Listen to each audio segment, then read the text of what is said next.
Assalamualaikum warahmatullahi wabarakatuh. Perkenalkan, nama saya Hanifatul Husna dengan NPM 23030500135. Di sini saya akan mempresentasikan tentang pemrograman bahasa kedua dan pembelajaran bahasa. Saya membuat video ini dikarenakan untuk mengganti mata kuliah konsep dasar bahasa Indonesia yang dimana pada saat presentasi tersebut saya berhalangan hadir dengan keterangan sakit. Yang pertama yaitu pemrograman bahasa kedua atau second language acquisition menurut para ahli. Istilah pemrograman bahasa kedua sampai saat ini masih menjadi perdebatan di kalangan pakar linguistik. Tokoh utama Nevis yaitu Noam Chomsky 1965 berpendapat bahwa label pemrograman bahasa tidak tepat disematkan pada bahasa kedua atau B2. Pemrograman bahasa adalah serangkaian proses alamiah yang berlangsung tanpa disengaja dalam memperoleh kemampuan untuk menangkap, menghasilkan, dan menggunakan kata untuk berkomunikasi. Istilah ini hanya cocok digunakan pada bahasa pertama, di mana anak belum menguasai bahasa maupun dan masih dalam proses pematangan alat-alat ucap. Sementara bahasa kedua adalah bahasa yang dikuasai setelah bahasa pertama, berlangsung bukan pada periode pematangan alat-alat ucap, sehingga hanya dapat dikuasai melalui pembelajaran, bukan proses alamiah. Dengan demikian, istilah yang tepat untuk penguasaan bahasa kedua adalah pembelajaran bahasa, bukan pemrograman bahasa kedua, menurut Target dan Carmen 2004. Bertolak belakang dengan pendapat para ahli di atas, yaitu Carson 1982, Ellis 2015, Saville 2012, dan Ortega 2009. Meyakini bahwa istilah pemrograman bahasa juga dapat disematkan pada bahasa kedua. Setiap bahasa kedua dapat dikuasai dengan beberapa cara, yaitu melalui pembelajaran bahasa, proses alamiah seperti penguasaan bahasa pertama, serta kolaborasi pembelajaran bahasa dan proses alamiah. Lebih lanjut, Ellis 2015 menjelaskan bahwa istilah pemrograman bahasa kedua dapat menunjuk pada bahasa maupun yang dikuasai setelah bahasa ibu. Dengan kata lain, pemrograman bahasa kedua juga berlaku pada bahasa ketiga, keempat, dan seterusnya. Menurut Carson, 1982 mendefinisikan pemrograman bahasa sebagai proses alamiah penguasaan bahasa yang berlangsung tanpa adanya perhatian secara sadar terhadap bentuk-bentuk linguistik, di mana kondisi minimal pemrograman dilihat dari partisipasi dalam situasi komunikasi yang alami. Maka, definisi yang sama juga berlaku bagi pemrograman bahasa kedua. Pada kasus pemrograman bahasa kedua, pemrograman bahasa merupakan hasil interaksi antara pelajar bahasa dengan orang-orang di lingkungan bahasa target, di mana pelajar bahasa ini didapatkan, di mana pelajar bahasa adalah pelaku aktif bahasa, menurut Johnson 2001. Kemampuan berbahasa ini didapatkan pelajar bahasa secara tidak sadar berdasarkan hasil pendengaran dan identifikasi ujaran orang-orang di sekitarnya. Contohnya, seorang anak dengan latar belakang bahasa ibu, yaitu bahasa Indonesia, saat berumur 5 tahun pindah bersama orang tuanya ke Amerika karena alasan pekerjaan. Di usia tersebut, tentunya sang anak telah menguasai bahasa Indonesia. Di Amerika, si anak dan keluarga tinggal di lingkungan masyarakat yang kesehariannya menggunakan bahasa Inggris. Di rumah pun orang tuanya membiasakan penggunaan bahasa Inggris melalui interaksi dengan orang tua, teman sebaya, dan masyarakat di lingkungan tempat tinggal. Dalam beberapa tahun ke depan, si anak akan mampu menguasai bahasa Inggris dan mungkin saja terlihat sebagai native speaker meski tidak pernah mengikuti kelas les bahasa Inggris. Hasil berbeda akan diperoleh jika yang pindah ke Amerika adalah penutur bahasa Indonesia berusia dewasa. Apabila yang mengharapkan proses alamiah tanpa adanya campur tangan pembelajaran bahasa, kemungkinan untuk dapat menguasai bahasa Inggris akan sangat sulit dan perlu waktu lama mengingat kompleksitas proses penguasaan bahasa kedua pada orang dewasa. Perbedaan pencapaian ini pada akhirnya menghasilkan istilah pemerahan bahasa kedua anak-anak dan pemerahan bahasa kedua orang dewasa.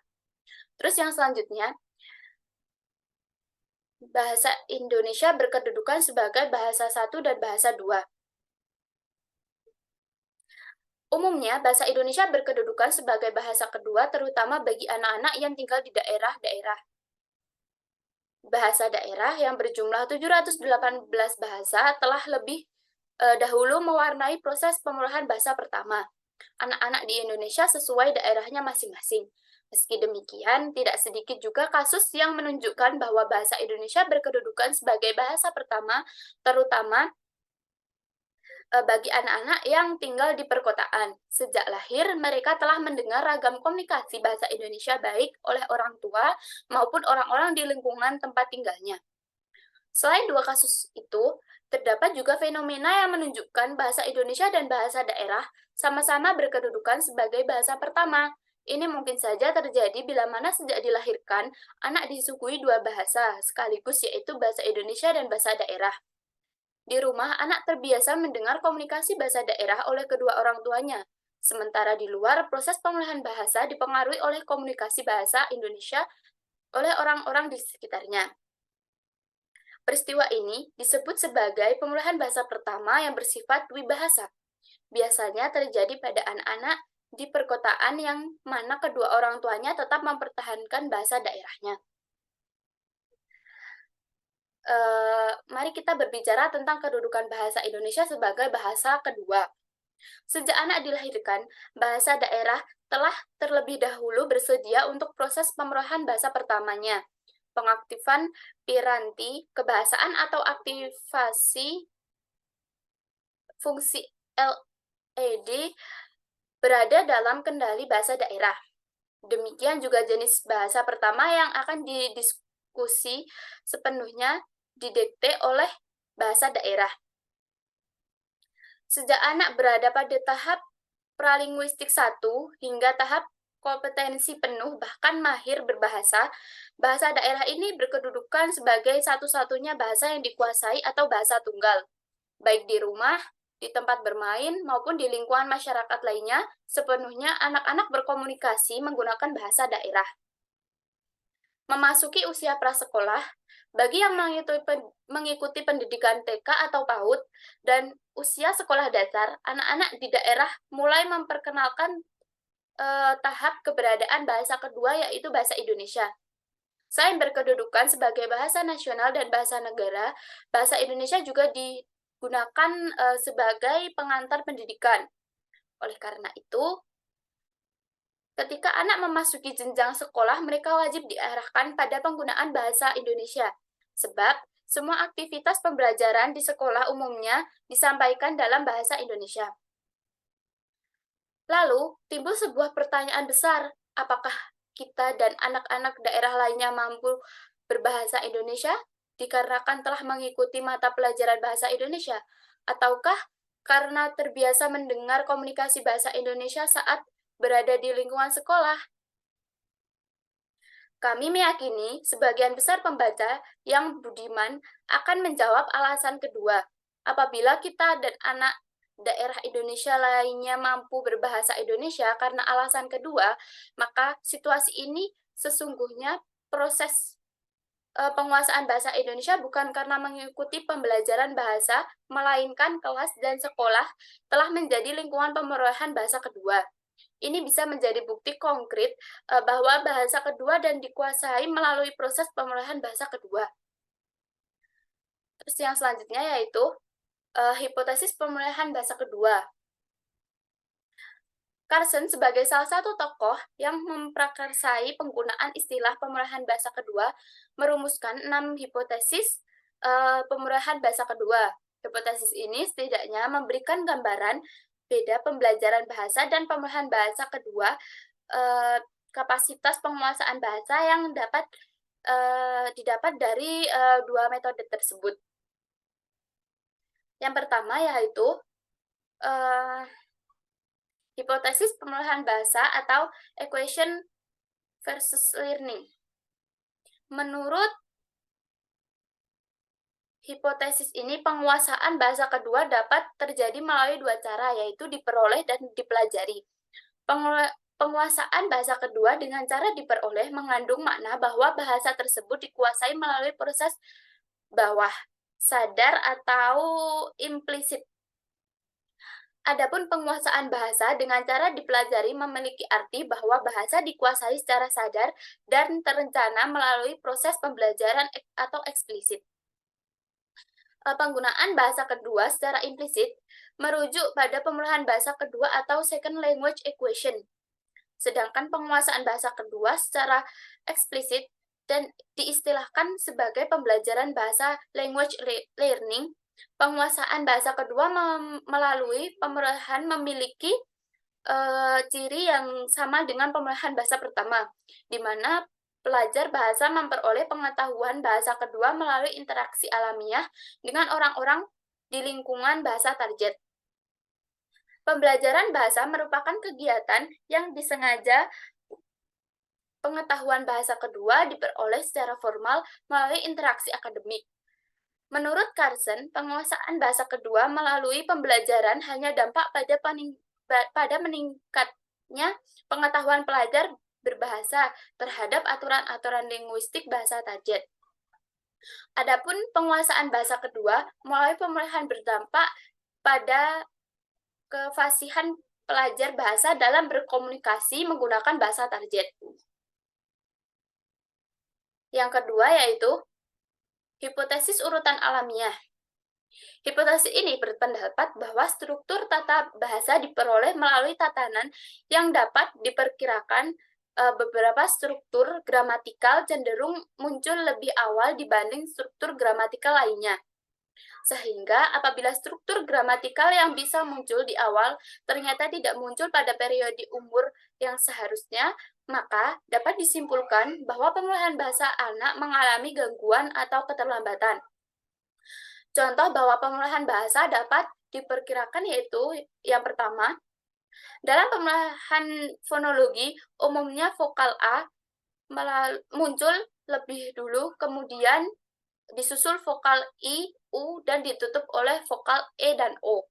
Sedangkan untuk pemulihan konsonan umumnya, bila-bilal hambat B dan P hadir terlebih dahulu, kemudian disusul dalam konsonan M, N, T, D. Yang kedua, dalam pemulihan leksikon, kosakata nomina dan verba diperoleh terlebih dahulu daripada konsonan ejektiva dan verbial. Yang ketiga, dalam pemulihan morfologi, prefix atau awalan lebih dulu muncul dibanding sufiks atau akhiran. Tatanan alamiah dalam pemulihan bahasa ini tidak hanya terjadi pada pemulihan bahasa di periode usia kritis. Hal yang sama juga terjadi pada pemulihan bahasa di kalangan orang dewasa. Persesuaian antara individu, pemulihan bahasa tidak 100% sama, tetapi jelas terdapat persamaan yang nyata dan signifikan secara statistik menurut Carson 1982. Yang ketiga yaitu hipotesis monitor. Monitor atau monitoring merupakan kegiatan memantau. Menurut hipotesis monitor, telah terjadi proses internal bahasa ketika manusia menghasilkan ujaran. Proses internal bahasa merupakan monitoring tata bahasa yang berfungsi menyeleksi dan mengoreksi setiap ujaran yang disampaikan. Monitor tata bahasa ini merupakan pengetahuan terhadap kaidah kebahasaan yang diperoleh melalui pembelajaran. Pengetahuan terhadap kaidah kebahasaan inilah yang akan menjadi pedoman atau patokan bagi pelajar bahasa dalam memproduksi ujaran agar sesuai kaidah yang berlaku. Hipotesis monitor berpendapat bahwa pemulihan bahasa dan pembelajaran bahasa digunakan dengan cara yang sangat kompleks dan spesifik. Pemulihan bertugas memancing pelajar bahasa agar berujar dalam bahasa kedua, kemudian bertanggung jawab atas kelancaran dan kefasihan. Sementara itu, Pembelajaran berfungsi sebagai monitor atau pemantau dan editor atau penyuting yang akan membuat perubahan-perubahan dalam ujaran yang dihasilkan. Terus yang selanjutnya yaitu hipotesis masukan. Menurut hipotesis masukan, pelajar bahasa membutuhkan keberadaan penutur asli untuk mempermudah penguasaan bahasa kedua. Hal tersebut dilakukan dengan meniru dan memodifikasi bahasa yang digunakan oleh penutur asli agar lebih mudah dimengerti. Maka, sesungguhnya hipotesis masukan ini lebih dekat pada pengolahan bahasa, bukan pembelajaran bahasa. Dalam penguasaan bahasa kedua melalui pendekatan pedagogik, yang dilakukan pertama kali adalah mempelajari struktur bahasa, kemudian berlatih menggunakan dalam berkomunikasi, hingga dengan cara inilah kefasihan berkembang. Lain halnya hipotesis masukan, penguasaan bahasa kedua dimulai dengan mendengarkan ujaran orang lain, mendentifikasi dan memahami makna ujaran, hingga pada akhirnya melalui rutinitas ini diperoleh struktur bahasa tersebut. Maka dari itu, hipotesis masukan meyakini bahwa pemrograman bahasa kedua adalah terjadi jika pelajar bahasa memperoleh struktur bahasa setingkat lebih tinggi dari kompetensi bahasa saat ini. Dengan kata ini, pelajar bahasa selalu mendapatkan tingkat pengetahuan bahasa yang baru. Hipotesis masukan memiliki rumus terkait situasi ini, yaitu I+1, I adalah input, dan 1 merupakan kompetensi setingkat lebih tinggi dari sebelumnya. Formula I+1 adalah kondisi mutlak agar pemilihan bahasa kedua dapat terjadi. Jika keadaannya I+2 menyebabkan pelajar bahasa kesulitan pada kompetensi yang diperoleh jauh lebih tinggi dari yang telah dikuasai. Beda lagi jika kondisinya 1+0 mengakibatkan pelajar bahasa malas meningkatkan kemampuan berbahasa sebab kompetensi bahasa yang diperoleh lebih rendah dari apa yang dikuasai. Yang selanjutnya yaitu hipotesis saringan efektif. Istilah saringan efektif atau effective filter diperkenalkan oleh Dawley dan Burt pada tahun 1975, berperan untuk mencegah berbagai masukan yang digunakan dalam pemilihan bahasa kedua.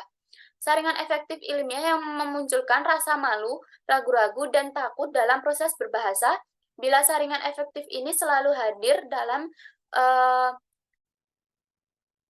intensitas yang tinggi, maka akan menghambat proses pemilihan bahasa kedua. Saringan efektif pada pelajar berbahasa dikelompokkan dalam pelajar bahasa dengan motivasi yang tinggi, biasanya lebih baik dalam pemilihan bahasa kedua. Kemudian, kepercayaan diri dan citra diri yang baik juga cenderung lebih baik dalam penguasaan bahasa kedua.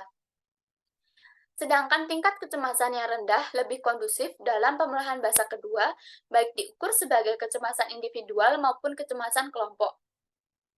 Hipotesis ini mengamati hubungan antara variabel yang dijelaskan di atas dengan proses pemilihan bahasa kedua, ditinjau dari kuat tidaknya saringan efektif pada pelajar bahasa. Pelajar bahasa dengan sikap tidak optimal, maka saringan efektifnya akan tinggi. Hal ini tidak saja menyebabkan sedikitnya masukan yang diperoleh, melainkan juga pesan yang dipahami tidak sampai ke otak.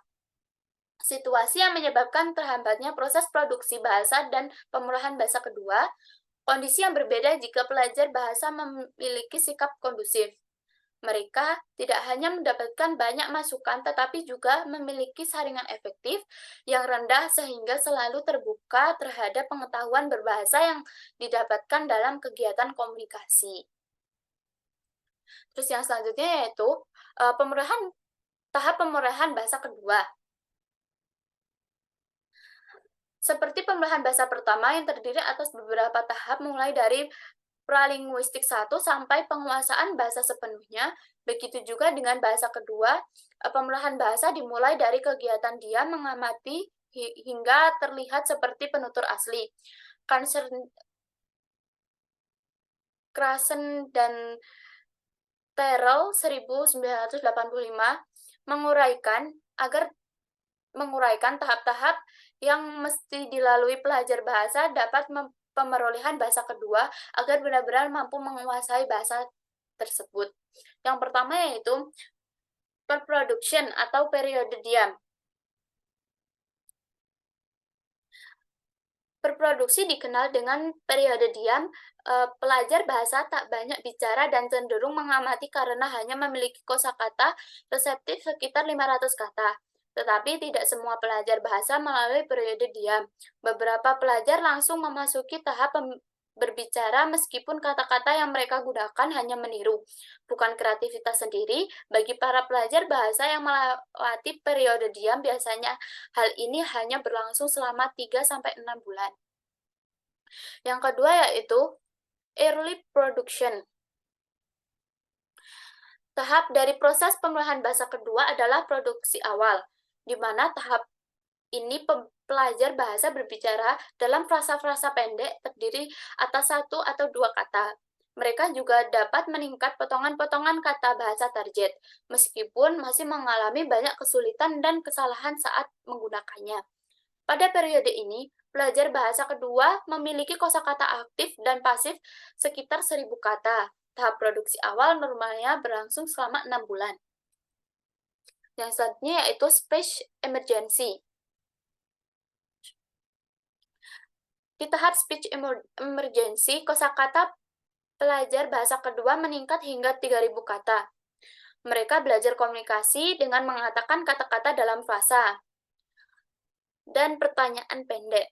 Pola komunikasi pelajar bahasa ini di tahap ini belum tentu dari segi tata bahasa. Meski demikian, tahap ini dianggap penting karena pelajar bahasa mendapatkan pemahaman yang lebih baik dan mulai membaca dan menulis dalam target. Terus yang selanjutnya yaitu intermediate fluency. Tahapan selanjutnya adalah fasih menengah, yaitu tahap di mana pelajar telah menguasai lebih dari 6.000 kosakata. Selanjutnya sebuah kemajuan karena telah mampu memproduksi kalimat dengan struktur yang lebih kompleks. Pada tahap ini juga mereka mampu berbagai pikiran dan pendapat dalam bahasa target. Namun tetap saja pelajar bahasa masih menemui kesulitan selama membentuk kalimat-kalimat yang kompleks. Terus yang selanjutnya yaitu advanced fluency. Sebagian besar pelajar bahasa menumbuhkan setidaknya 2 tahun untuk mencapai tahap ini. Tetapi untuk mencapai penguasaan penuh dalam semua kompleksitas dan nuansa bahasa kedua, diperlukan waktu 10 tahun lagi. Pelajar bahasa kedua membutuhkan kesempatan secara terus-menerus untuk terlibat dalam diskusi dan mengekspresikan diri dalam bahasa target, demi mempertahankan kefasihan berbahasa yang telah dicapai. Berikutnya yaitu faktor yang mempengaruhi pemulihan bahasa kedua. Yang pertama ada motivasi. Menguasai bahasa tambahan selain bahasa ibu bukanlah suatu hal yang mutlak. Maka, untuk menguasai diperlukan gairah berbahasa yang disebut dengan motivasi. Menurut Ellis 2015 dan Tickborn dan kawan-kawan menjelaskan bahwa motivasi pelajar bahasa dalam menguasai bahasa kedua adalah karena ketertarikan atau motivasi integratif dan kedudukan motivasi instrumental. Pelajar berbahasa yang ingin mengetahui budaya suatu daerah atau negara sehingga ia mempelajari bahasa dari daerah atau negara tersebut. Maka, orientasi pemulihan bahasa keduanya adalah ketertarikan. Namun, jika karena pendidikan, pekerjaan, akses informasi, dan lain-lain, maka orientasi pemulihan bahasa keduanya adalah kebutuhan. Yang selanjutnya yaitu bakat. Seperti kondisi umum bahwa siapa yang berbakat tentu ia akan lebih baik. Bakat adalah potensi awal yang diperoleh secara alamiah. Sifatnya menetap dan stagnan sejak awal diturunkan melalui proses genetika. Bakat bahasa merupakan penyatuan beberapa kemampuan berbahasa seperti kemampuan pengodahan, gramatikal, kemampuan menghafal, menurut Charles 1923. Kemampuan mengidentifikasi pola bunyi bahasa, memahami pola pembentukan kata, serta kemampuan mengenali perbedaan fungsi tata bahasa berdasarkan kata dan kalimat menurut Richard 1985.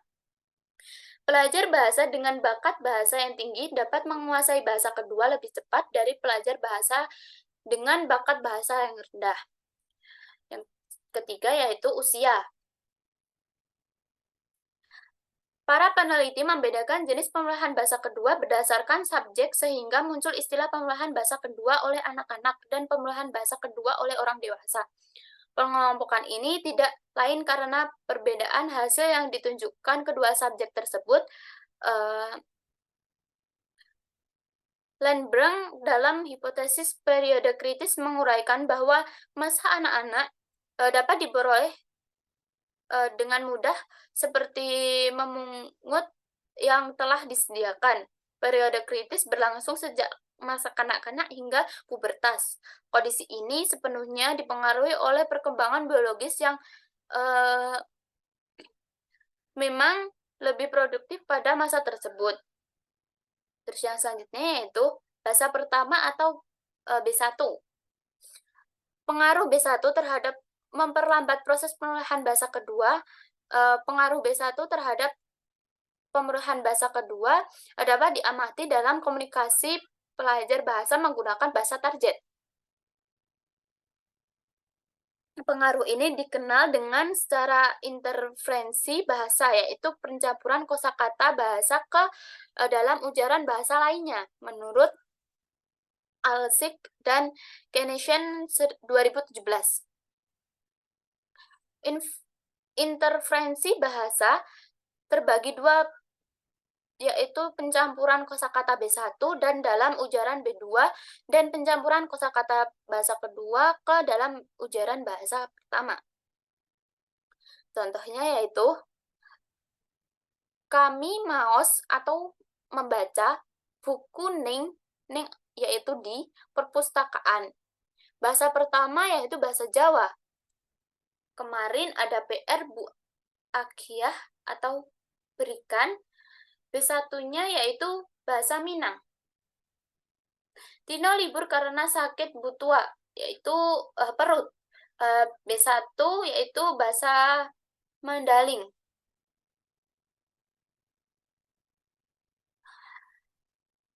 Ya, selanjutnya yaitu gaya belajar. Para pelajar bahasa memiliki cara tertentu dalam proses pemilihan bahasa kedua. Cara ini dimaksudkan sebagai langkah yang dapat mempermudah mereka dalam menguasai bahasa target. Kedudukan B2 memang berada pada B1. Pada akhirnya, setiap orang akan menguasai bahasa ibunya dan menjadi penutur asli bahasa tersebut. Namun, tidak semua orang dapat menjadi penutur bilingual. Berhasil dalam penguasaan bahasa kedua dapat berlangsung alamiah, tetapi bahasa kedua harus membuat pilihan untuk memperkuat fungsi suatu faktor demi mengimbangi fungsi faktor yang lain yang semakin melemah, yaitu membuat pilihan agar sesuai dengan kemampuan kognitifnya. Bagi pelajar, audio mungkin memerlukan penjelasan aturan kata bahasa terlebih dahulu sebelumnya berupa menghasilkan ujaran yang benar. Biasanya mereka lebih menyukai terlibat dalam interaksi atau mendengarkan percakapan daripada harus memahami bahasa kedua melalui sumber tertulis. Terus yang selanjutnya yaitu intelijensi. Faktor ini sebenarnya tidak begitu berpengaruh dalam pemilihan bahasa pertama. Anak dengan IQ sedang dan rendah pada akhirnya akan mampu menguasai bahasa pertamanya. Faktor intelijensi hanya berlaku untuk aspek kebahasaan yang tergolong sebagai keterampilan berbahasa. Sementara untuk keperluan komunikasi sehari-hari, baik dalam bahasa pertama maupun bahasa kedua, faktor intelijensi ini tidak begitu berpengaruh. Penelitian terkait intelijensi menunjukkan bahwa terdapat pengaruh yang kuat antara kecerdasan dan penguasaan bahasa kedua atau bahasa asing. Tetapi pengaruh tersebut hanya terbatas pada aspek akademik menurut Kasina 2014. Terus yang selanjutnya yaitu pembelajaran bahasa.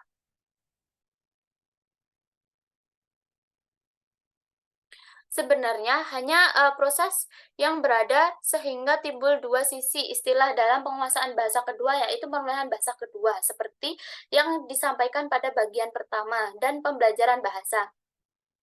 Jika pemilihan bahasa kedua diartikan sebagai serangkaian proses alamiah untuk penguasaan bahasa kedua, maka pembelajaran bahasa adalah pendekatan tradisional untuk menguasai bahasa kedua yang umum dipraktikkan di sekolah-sekolah.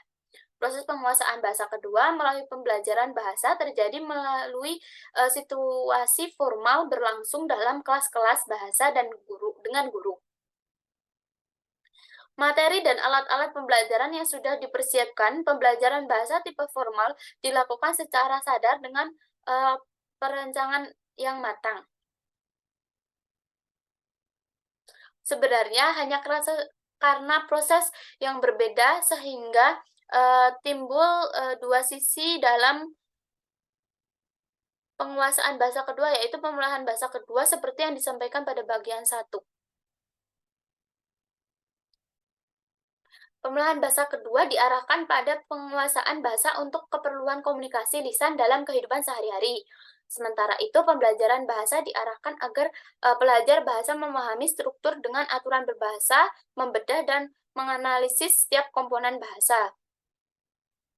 Target menurut Newmark 1988.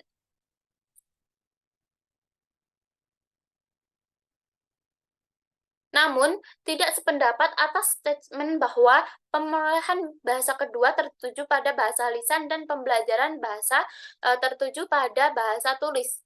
Inti sebenarnya mempelajari tata bahasa adalah muncul kebiasaan pada diri pelajar untuk berkomunikasi menggunakan bahasa target sesuai kaidah yang berlaku menurut Krasen 1982. Ciri-cirinya, penguasaan bahasa alamiah baik dari pemilihan bahasa pertama maupun pemilihan bahasa kedua memiliki 9 ciri-ciri,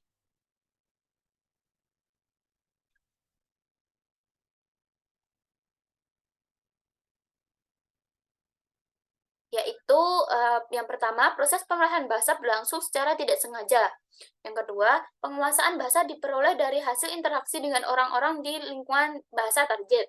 Yang ketiga, berlangsung ketika anak-anak atau proses periode usia kritis khusus B2, di mana pada orang dewasa perlu dibantu dengan pembelajaran bahasa. Terus yang keempat yaitu lingkungan keluarga dan masyarakat sangat menentukan. Yang kelima yaitu motivasi berbahasa muncul karena kebutuhan. Yang keenam yaitu banyak waktu untuk mencoba berbahasa.